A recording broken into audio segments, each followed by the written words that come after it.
Could vaccines really be responsible for autism?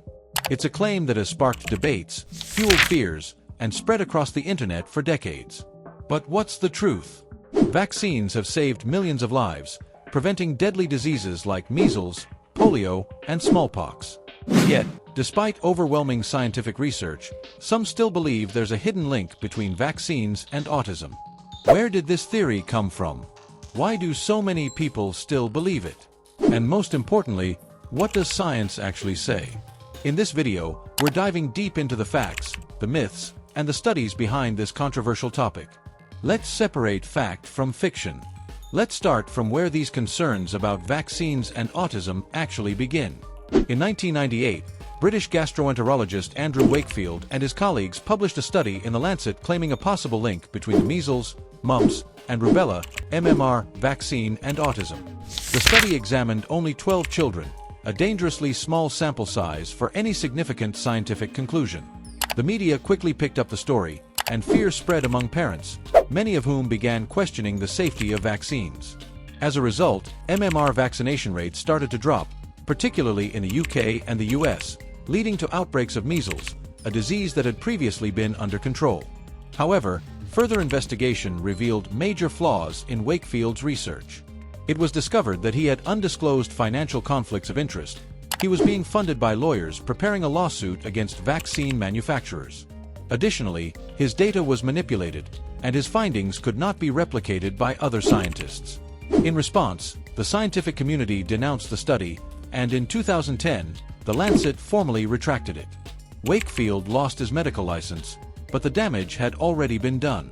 The myth that vaccines cause autism had taken root, leading to persistent vaccine hesitancy despite overwhelming scientific evidence debunking the claim.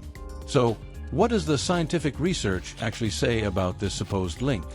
Extensive scientific research has been conducted over the years to determine whether vaccines have any connection to autism.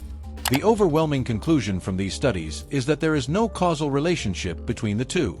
However, the fear surrounding vaccines has persisted, fueled by misinformation and misunderstanding.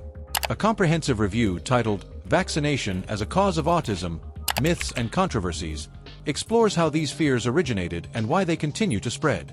The study highlights that myths linking vaccines to autism have been amplified by a combination of factors, including misleading claims by certain scientists, pressure from frustrated parent groups searching for answers, and even political rhetoric. Unfortunately, these misconceptions have overshadowed the substantial body of scientific evidence that has repeatedly shown vaccines do not cause autism.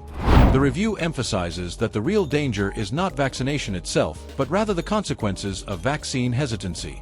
When people refuse vaccines due to misinformation, communities become vulnerable to the return of deadly diseases that had previously been controlled or eradicated.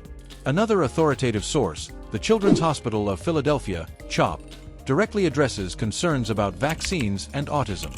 According to CHOP, autism is primarily a neurodevelopmental condition with strong genetic influences.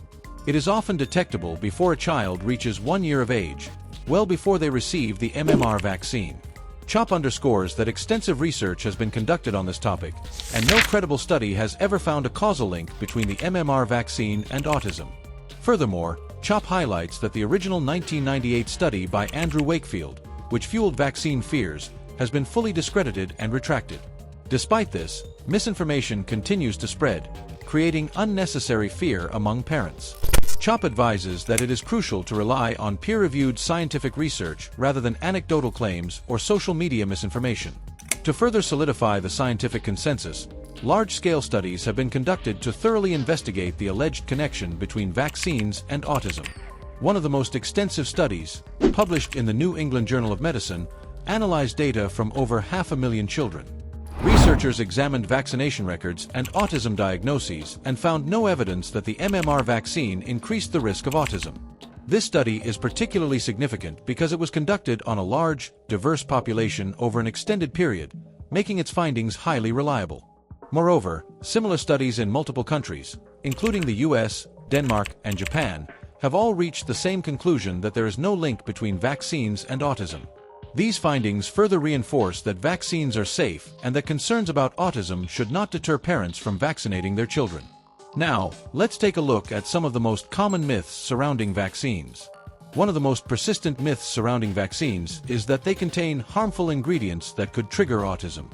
A frequent target of this claim is thimerosal, a mercury-based preservative that was once used in some vaccines to prevent bacterial contamination. This has led to fears that mercury exposure from vaccines might contribute to autism. However, extensive research has debunked this concern. Thimerosal was removed from all childhood vaccines in the early 2000s, yet autism rates have continued to rise at a steady pace. If thimerosal were truly a cause of autism, we would have expected autism rates to decline following its removal, but that has not happened. This strongly indicates that thimerosal was never the cause.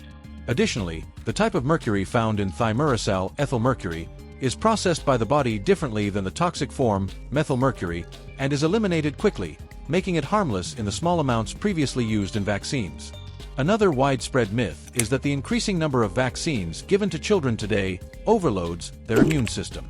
Some parents worry that receiving multiple vaccines in infancy and early childhood could overwhelm the body's natural defenses. However, research has shown that this fear is unfounded. In reality, children are exposed to far more antigens from everyday activities like playing in the dirt or eating food than they are from vaccines.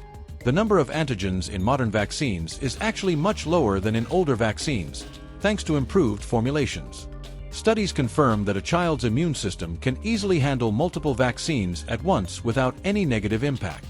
The benefits of vaccination far outweigh any unfounded concerns. But what happens when people choose not to vaccinate their children? While vaccines do not cause autism, avoiding them comes with very real and dangerous consequences. When vaccination rates decline, once-controlled diseases start to resurface, putting entire communities at risk. History has shown time and again that vaccine hesitancy can lead to outbreaks of deadly illnesses. One of the most striking examples is measles. In 2000, measles was declared eliminated in the US due to widespread vaccination. However, in recent years, measles cases have surged, largely due to declining vaccination rates in certain communities. According to the Centers for Disease Control and Prevention, CDC, unvaccinated children are 35 times more likely to contract measles than vaccinated children. Measles is not a mild disease. It can cause severe complications, including pneumonia, brain swelling, and even death. The resurgence of measles serves as a stark warning of what happens when vaccine coverage drops. Other diseases, such as whooping cough and polio, also pose significant risks if vaccinations are not maintained. Whooping cough, which can be fatal in infants, has made a comeback in some areas with low vaccination rates. Similarly, polio, a disease that once caused paralysis and death worldwide, has been kept at bay thanks to vaccines, but it remains a threat in under-vaccinated populations. The reality is that the risks of these preventable diseases far outweigh any unfounded fears about vaccines and autism. Vaccination not only protects individuals but also contributes to herd immunity, safeguarding those who cannot be vaccinated due to medical reasons. The best way to keep these dangerous diseases from returning is to trust in science, follow expert recommendations, and continue vaccinating our children. Ultimately, it's essential to trust in science rather than misinformation when it comes to vaccine safety. Countless peer-reviewed studies conducted in multiple countries have confirmed that vaccines do not increase the risk of autism. Organizations such as the Centers for Disease Control and Prevention, CDC, the World Health Organization, WHO, and the American Academy of Pediatrics, AAP, all support vaccination based on rigorous scientific evidence. These vaccines have saved millions of lives by preventing deadly diseases like measles, polio, and whooping cough, which once claimed countless victims. It is critical to rely on credible sources and peer-reviewed research when evaluating claims about vaccines. The spread of misinformation can have devastating consequences, as it leads to vaccine hesitancy, which in turn allows dangerous diseases to resurface. When people choose not to vaccinate, they not only put themselves and their children at risk but also endanger vulnerable populations, such as infants, the elderly, and those with weakened immune systems. At the end of the day, the science is clear. Vaccines save lives. The connection between vaccines and autism has been thoroughly debunked, and while misinformation continues to spread, it's essential to trust the overwhelming body of research showing that vaccines are safe, effective, and vital for public health. By vaccinating, we protect not just ourselves but also the most vulnerable in our communities. Trusting science and rejecting misinformation is the best way to safeguard individuals and communities, ensuring a healthier and safer future for everyone. Let's continue to rely on facts, seek the truth, and make informed choices for the well-being of all. If you found this video helpful, don't forget to like, subscribe, and hit the bell icon for more content like this. See you in the next video. Until then, let's think, discover, and grow together.